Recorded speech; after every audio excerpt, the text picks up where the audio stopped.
आप देख रहे हैं अनहोनी। तो चलिए बढ़ते हैं आज की इस कहानी की ओर।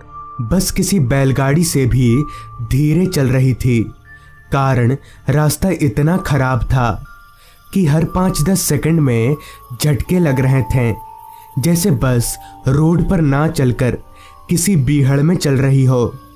बस में सवार कुछ मुसाफिर सोने की कोशिश कर रहे थे, तो वही कुछ सो चुके थे, मगर मैं सबसे अलग था। रात के उस काले अंधेरे में भी मुझे खिड़की से बाहर देखना था, पर क्योंकि खिड़की बंद थी इसलिए मैं ऐसा कर नहीं पा रहा था। खैर, मैंने सोचा वैसे भी बाहर अंधेरा बहुत है, खिड़की खोलकर भी कोई फायदा नहीं होगा। सुस्त रफ्तार से बस अभी चल ही रही थी कि तभी एक तेज आवाज के साथ बस लुढ़कती हुई आगे जाकर रुक गई। बस को ऐसे रुकता देख सारे पैसेंजर हड़बड़ाकर उठ गए। ड्राइवर और कंडक्टर दोनों के चेहरों पर एक अजीब सी परेशानी साफ झलक रही थी। ड्राइवर और कंडक्टर दोनों ही बस से नीचे उतरे। लोगों ने आपस में बुदबुदाना शुरू कर दिया।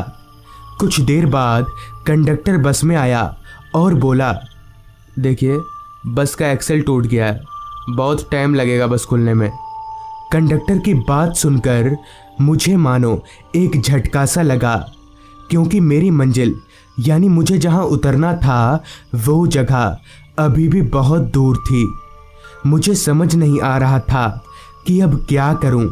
मेरे पास अब सिर्फ 2 ही रास्ते बचे थे।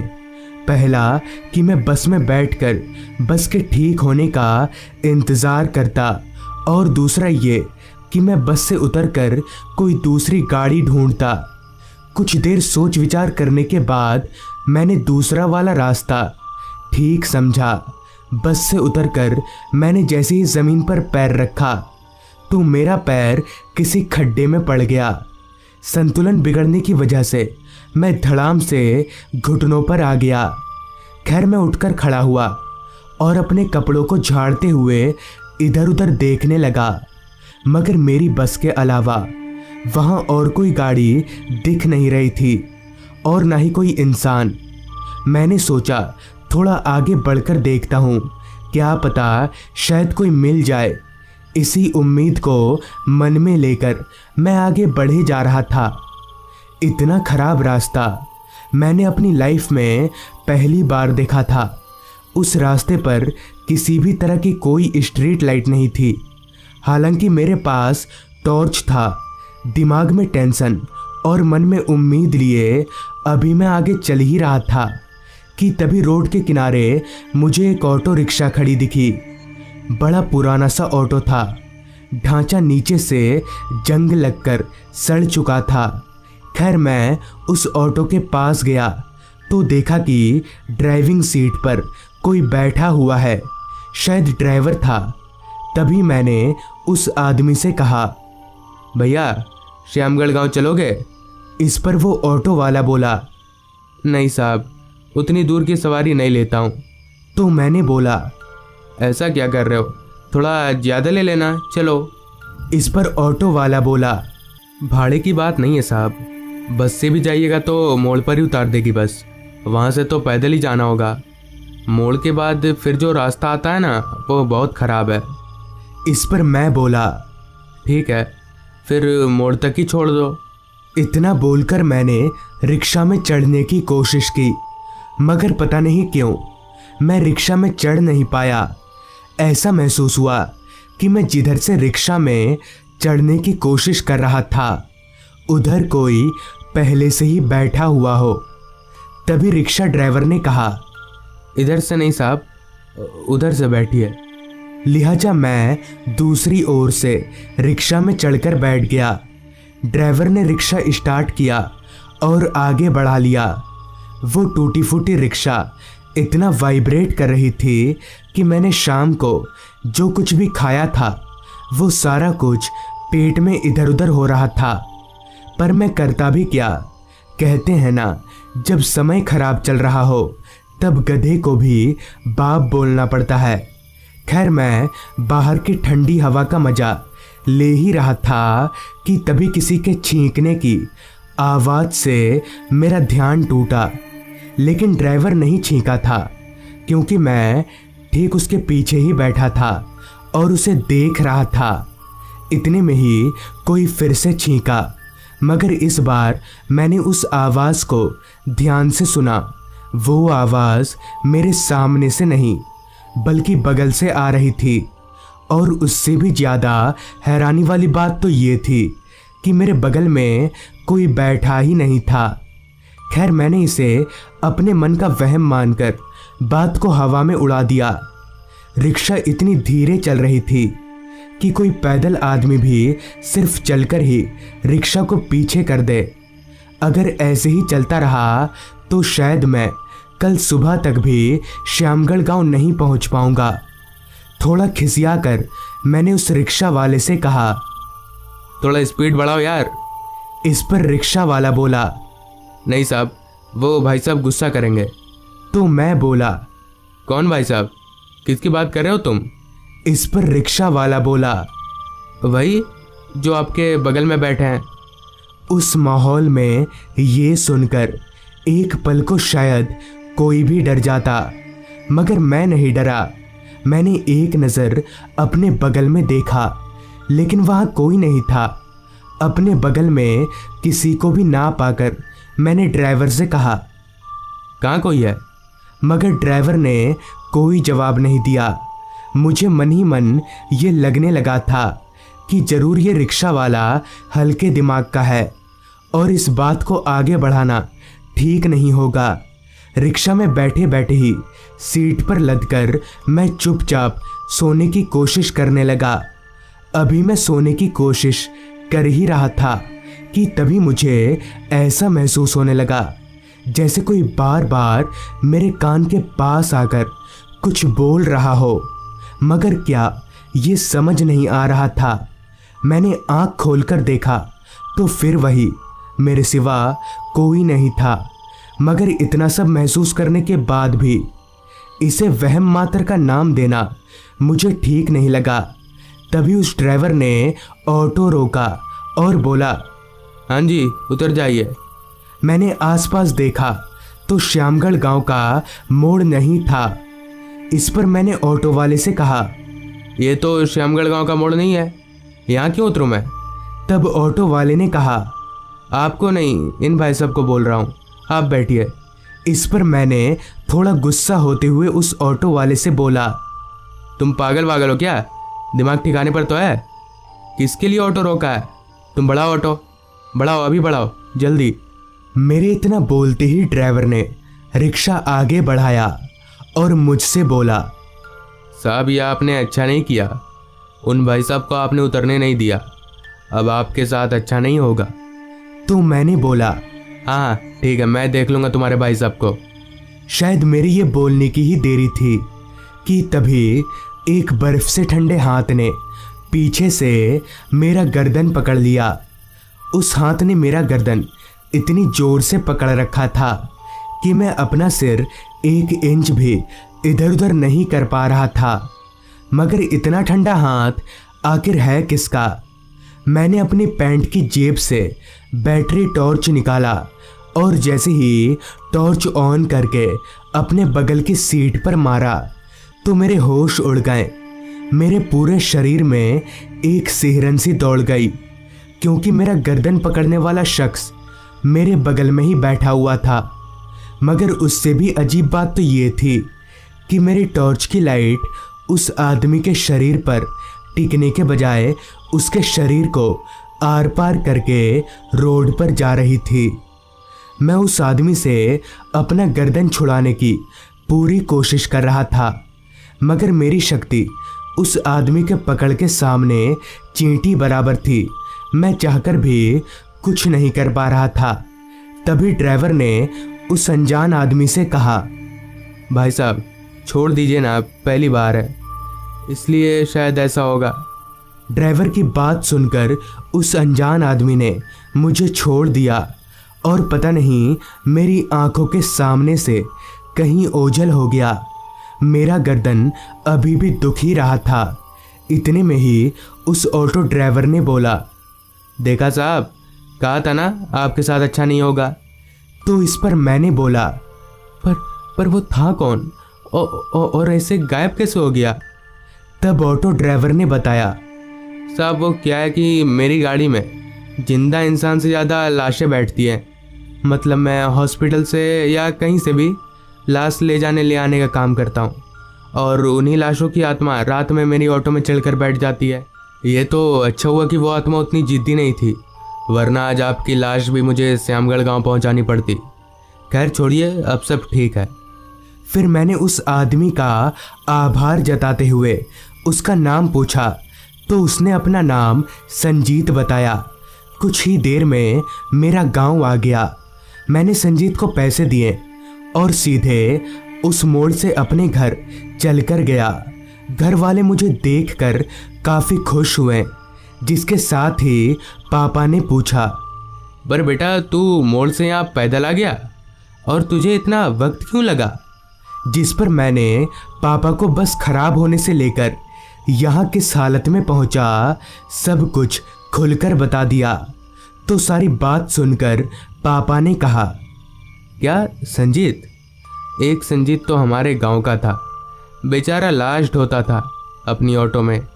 एक दिन ऑटो लेकर खादान में गिर गया, बेचारे की लाश भी नहीं मिली। इसका मतलब कि मैं जिस संजीत की ऑटो में आया था वो खादान में गिरकर बहुत पहले ही मर चुका था, मगर उसकी आत्मा ने मेरी मदद क्यों की ये आज तक मुझे समझ नहीं आया। तो दोस्तों, ये थी आज की कहानी। अगर आपके पास भी ऐसी ही कोई कहानियां हैं तो हमारे साथ ज़रूर शेयर करें। तो मैं आर्यन जल्द ही मिलूंगा आपसे ऐसी ही एक कहानी के साथ। वीरू बाइक चला रहा था और किशन वीरू के पीछे बैठकर गर्मी के मौसम में ठंडी ठंडी हवाओं का लुत्फ उठा रहा था। दरअसल वो दोनों अपने एक तीसरे दोस्त समीर के नए घर की पूजा में गए हुए थे और अभी फ़िलहाल वहीं से वापस लौट रहे हैं। हालांकि समीर ने दोनों को उसके नए घर में रुकने के लिए कहा था, पर क्योंकि कल ही कॉलेज में दोनों का एग्ज़ाम था, इसलिए दोनों समीर को मना करके घर के लिए निकल गए। बाइक चलाते हुए ही वीरू ने एक नज़र अपनी हाथ घड़ी पर डाला तो समय देखकर हैरानगी से उसकी आंखें चौड़ी हो गईं, क्योंकि रात के 10:30 बज चुके थे। वक्त पानी की तरह बह रहा था, जो कि गर्मी के मौसम में स्वाभाविक ही था। वीरू अभी बाइक चला ही रहा था कि तभी पीछे बैठे किशन ने कहा, समीर ने घर तो बड़ा अच्छा बनाया है, मगर बहुत ऑफ एरिया में क्यों? इस पर वीरू बोला, बात तो तेरी ठीक है, पर आने वाले कुछ सालों में ये एरिया भी लोगों से भर ही जाएगा। दरअसल वो दोनों ऐसा इसलिए बोल रहे थे क्योंकि फिलहाल वो दोनों जिस रास्ते पर आगे बढ़ रहे थे वो रास्ता दोनों तरफ से जंगलों में घिरा हुआ था। उस रास्ते पर ना तो कोई स्ट्रीट लाइट जल रही थी और ना ही कोई आदमी नजर आ रहा था। बहुत देर से उन दोनों को कोई दुकान भी नहीं दिखा था जहां वो दोनों थोड़ा ब्रेक ले सकें, मगर ज़्यादा देर तक ये परेशानी टिकी नहीं। थोड़ा और आगे जाते ही उन दोनों को सामने की तरफ एक छोटा सा फास्ट फूड का दुकान नज़र आया। उन दोनों ने सोचा क्यों न यहाँ थोड़ी देर रुककर कुछ ठंडा वंडा पी लिया जाए। लिहाजा उन्होंने अपनी बाइक को ठीक उस दुकान के पास रोका और दुकान के अंदर चले गए। वहाँ आसपास 2-4 घर भी थे। अभी वो दोनों दुकान की एक चेयर पर बैठकर ठंडा पी ही रहे थे कि तभी उस दुकानदार ने उन दोनों से पूछा, कहाँ जा रहे हैं आप लोग? दुकानदार की बात सुनकर किशन ने जवाब दिया, जी हम तो बेलपुर जा रहे हैं। इस पर दुकानदार ने कहा, बेलपुर? अच्छा, शॉर्टकट रास्ते से जाइएगा? इस पर वीरू ने दुकानदार से पूछा, शॉर्टकट रास्ता? कौन सा शॉर्टकट रास्ता? हम तो पहली बार आ रहे हैं यहाँ पर। यहाँ से बेलपुर जाने का शॉर्टकट रास्ता भी है, हमें पता नहीं था। इस पर दुकानदार ने कहा, शॉर्टकट रास्ता तो है, मगर उस रास्ते पर रात में जाना ठीक नहीं रहेगा। इस पर किशन बोला, अच्छा वो रास्ता किधर है, बस आप हमें इतना बता दीजिए। किशन की बात सुनकर दुकानदार ने उसे पूरा रास्ता समझा दिया। पूरा रास्ता उन दोनों ने समझ लिया, जिसके बाद वो दोनों मुश्किल से 5 मिनट ही उस दुकान में रहे होंगे और फिर दुकानदार के पैसे चुकाकर दोनों बाइक पर वापस अपनी मंजिल की तरफ आगे बढ़ने लगे। रात हर पल गहराती जा रही थी। जहां कुछ देर पहले तक वीरू की घड़ी में 10:30 बज रहे थे, वहीं अब वक्त हो रहा था रात के 11 बजे का। तभी किशन ने बाइक चला रहे वीरू से कहा, वो दुकानदार ने जो रास्ता बताया समझ लिया ना तूने? इस पर वीरू ने कहा, हाँ समझ लिया, पर उसने तो कहा था कि रात में जाना ठीक नहीं होगा। छोड़ना यार, हम लोग सीधे रास्ते से ही चलते हैं। इस पर किशन ने कहा, अबे नहीं यार, शॉर्टकट से जल्दी पहुंच जाएंगे और कल एग्जाम भी तो है हमारा। जितना जल्दी घर पहुंच जाएंगे उतना ही अच्छा रहेगा। वीरू को भी लगा किशन ठीक ही बोल रहा है, इसलिए वो भी शॉर्टकट रास्ते पर जाने के लिए तैयार हो गया। कुछ देर के बाद उनकी बाइक उस मोड़ पर पहुंची जहां से एक रास्ता सीधा जाता था और एक शॉर्टकट। लिहाजा वीरू ने बाइक को शॉर्टकट रास्ते की ओर मोड़ लिया। वो शॉर्टकट रास्ता उस पहले वाले रास्ते से भी ज्यादा सुनसान और घने जंगलों में घिरा हुआ था। उस रास्ते पर भी लाइट का कोई नामो निशान नहीं था। तभी वीरू ने किशन से कहा, भाई इस रास्ते पर जाना है, छोड़ना यार, वापस लौट जाते हैं। मगर किशन वो कहाँ किसी की सुनने वाला था। उसने वीरू की एक ना सुनी और चुपचाप उसे गाड़ी चलाते रहने के लिए कहा। वीरू उसकी बात मानकर चुपचाप बाइक चलाता रहा। हालांकि वीरू भी डरने वालों में से नहीं था, मगर पता नहीं उस रास्ते पर उसे बहुत अजीब सा महसूस हो रहा था। लेकिन तभी पीछे से आती किशन की एक आवाज ने उसकी सारी बेचैनी को जैसे खत्म कर दिया। वीरू वो देख, इस रास्ते पर किसी का घर भी है और तू इस रास्ते से आने से डर रहा था। वीरू ने रोड के एक किनारे पर देखा तो सच में रोड के एक किनारे पर एक छोटी सी झोपड़ी बनी हुई थी और उस झोपड़ी के बाहर एक बूढ़ी सी औरत झाड़ू लगा रही थी। ये देखकर वीरू मन ही मन में मुस्कुराया और सोचने लगा कि वो कितना डरपोक है। छोटी छोटी बातों में वो कितना डर जाता है। मगर वीरू को एक और बात ये भी अजीब लग रही थी कि आखिर ये बुढ़िया इतनी रात गए अपने घर के बाहर झाड़ू क्यों लगा रही है। आमतौर पर तो झाड़ू शाम को लगाया जाता है। खैर, वीरू ने इस बात पर उतना ध्यान नहीं दिया और चुपचाप बाइक चलाता रहा। उस रास्ते को लेकर वीरू के मन में जो डर था वो अब पूरी तरह से खत्म सा हो गया था। मगर उसे पता नहीं था कि असल डर से तो अभी उसका सामना ही नहीं हुआ है। आने वाले खतरे से अनजान वीरू और किशन गाना गुनगुनाते हुए अभी आगे बढ़ ही रहे थे कि तभी वीरू की नज़र रोड के किनारे बनी उसी झोपड़ी पर गई जिसे अभी कुछ देर पहले ही वो दोनों पार करके आए थे। इस झोपड़ी के बाहर भी बुढ़िया झाड़ू लगा रही थी। मगर ये कैसे हो सकता है? जिस चीज को वो लोग पार कर चुके हैं वही चीज दोबारा कैसे दिख सकती है? वीरू का डर अचानक से 7वें आसमान पर चढ़ गया। उसने कांपती आवाज में पीछे बैठे किशन से कहा, भाई वो देख, फिर से वही झोपड़ी बुढ़िया। वीरू की बात सुनकर किशन ने उस तरफ देखा। पहले तो वो भी थोड़ा चौंक सा गया, पर क्योंकि किशन बहुत ही हिम्मत वाला था इसलिए उसने वीरू से कहा, जरूरी थोड़ी है ये वही झोपड़ी और वही बुढ़िया हो, हमने उस बुढ़िया को करीब से थोड़ी देखा है। किशन ने वीरू का डर कम करने के लिए ये बोल तो दिया था, मगर वो भी समझ चुका था कि हो ना हो जरूर दाल में कुछ काला है। वीरू भी अब काफी डरने लगा था, मगर उन दोनों के पास सिवाय आगे बढ़ते रहने के दूसरा कोई चारा नहीं था। तो उन्होंने वही किया।